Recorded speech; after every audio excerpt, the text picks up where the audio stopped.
भगवान ने बहाना बनाया कि कामर चोरी भई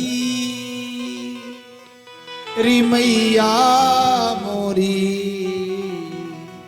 कामर चोरी भई री मैया मोरी, कामर चोरी भई रे मैया मोरी, कामर चोरी भई।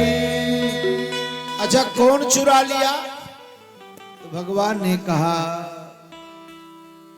कि मैं कमरी की खोज में जा रहा था। मैं कमरी के खोज कर निहित मधुबन गैल गई।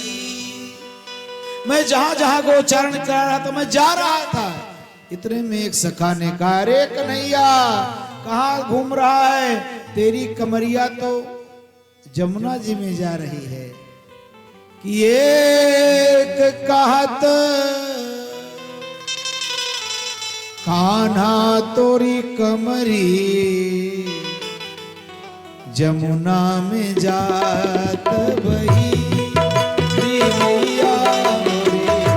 जमुना में जाते बही मैया मोरे, जमुना में जाते बही। तो मैया ने कहा, हमने सुना है तो मत्स्य अवतार लेता है कभी कभी, तो मछली को जल से क्या डर है? तू कछुए का अवतार धारण करता है तो कछुए को जल से क्या डर है? एक छलांग लगा देता है। भगवान को तो बहाना खोजना। अरे मैया सुन तो, मैं छलांग लगाने वाला ही था। मैं कमरी के खोज कर निहित जमुना गैल गई। एक सखा ने कहा, रे लाला तू कहां भटक रहा है? एक कहत कान्हा तोरी कमरी, अरे सुरभि चबाए रही रे मैया मोरी, सुरभि चबाए रही रे मैया मोरी, सुरभि चबाए रही। आपने देखा होगा कोई कोई पशु कपड़ा भी खा लेता है। तो भगवान ने कहा कि मैया ने कहा कि चल दिखा, तो चबाई होगी, थोड़ा बहुत तो नीचे गिरा होगा। भगवान ने कहा कि बार ऐसा बहाना बनाता हूं कि मैया न वहां पूछने जाएगी न जांचने जाएगी और मैं ही बच जाऊं। अरे मैया तू बाल का खाल निकालते तो सुनेगी तू पूरी बात। मैं जा रहा था सुरभि के पास लेने के लिए कमरिया। मैं सुरभि के मैं कमरी के खोज कर निहित सुरभि गैल गई। लेकिन एक सखा ने क्या कहा? एक कहत अरे कान्हा तोरी कमरी राधा चुराए लई मैया मोरी, राधा चुराए गई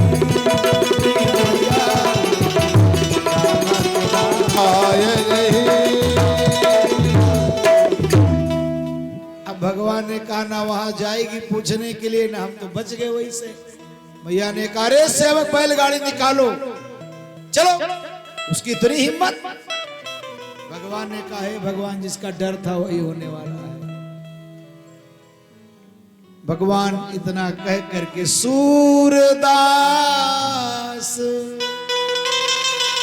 तब नंद नंदन के और नैनन नीर बही। भगवान रोने लगे। मैया ने जब कन्हैया को रोता हुआ देखा तो गले लगा लिया और कहा, करे लाला एक कमरिया के लिए तो रो रहा है?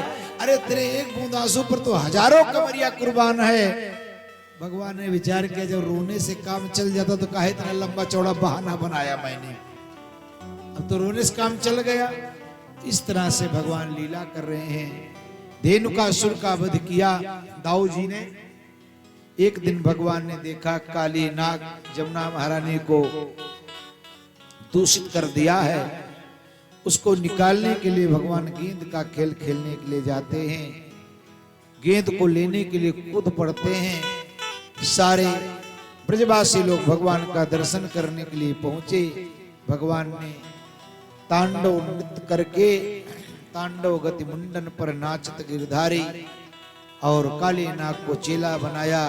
काली नाग के 101 फण हैं और 101 फणों से भगवान पर प्रहार करता है और जिन फणों को उठाता है भगवान उसको कुचल देते हैं। सारा विष बाहर चला गया। काली नाग के ऊपर कृपा करी भगवान। दावाग्नि से जो काली नाग के विष के प्रभाव से चारे चूरे हो गए थे उनको जला दिया। इसी बीच भगवान ने आज बंसी को बजाया। आज पहली बार भगवान को बंसी को बजाते हैं महाराज। आहा। एक बार की बात है, एक बार वृंदावन से जब भगवान चले गए तो द्वारिका में राधा जी से भगवान की मुलाकात हुई। वो अंतिम मुलाकात है। राधा जी ने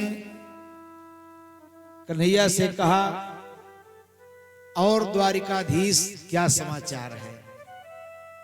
शब्द पर ध्यान दीजिएगा।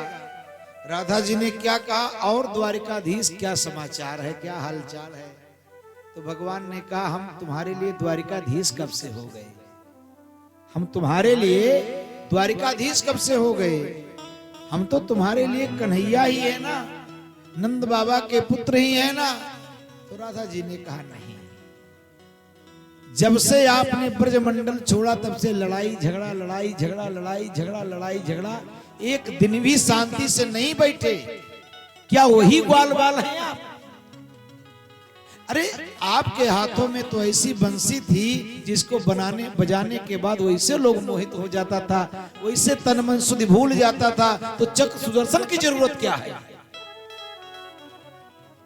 कथा में तो ऐसा है कि भगवान ने कहा, ठीक है, तुम चाहती क्या हो?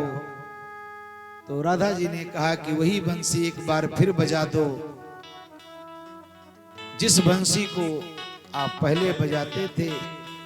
भगवान ने बंसी को बजाया और बंसी की ध्वनि को सुन करके उसी ध्वनि में राधा रानी समाहित हो जाती है।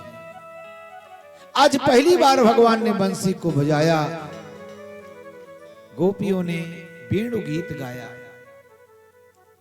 गोपियां कहते हैं, अक्षणवता फलमिदं न परम विदामः, सख्यापसो ननु विवेश तयोर्वयस्य। लोग कहते हैं गोपियां कुछ जानती नहीं हैं, लेकिन गोपियां यहां कहती हैं कि भगवान कौन है? बोले, वृंदावनम सखी भुवो विधुनोति कीर्तिम यद देवकी सुत।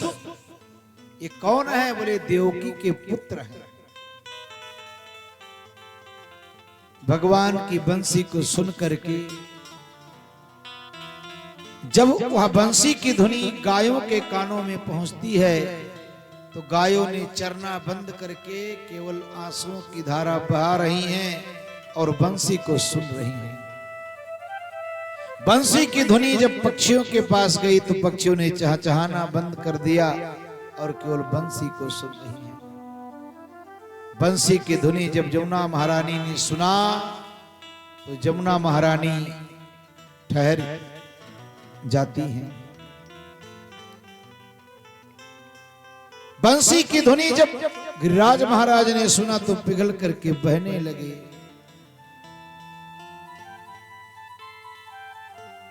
गोपियां कहती हैं, आप बंसी को मत बजाया करो। आप बंसी को बजाते हो।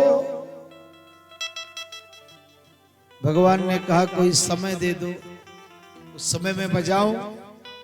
तो गोपियां कहती हैं, दिन भर बजाओ, लेकिन भोजन बनाते समय बंसी को मत बजाओ। क्यों?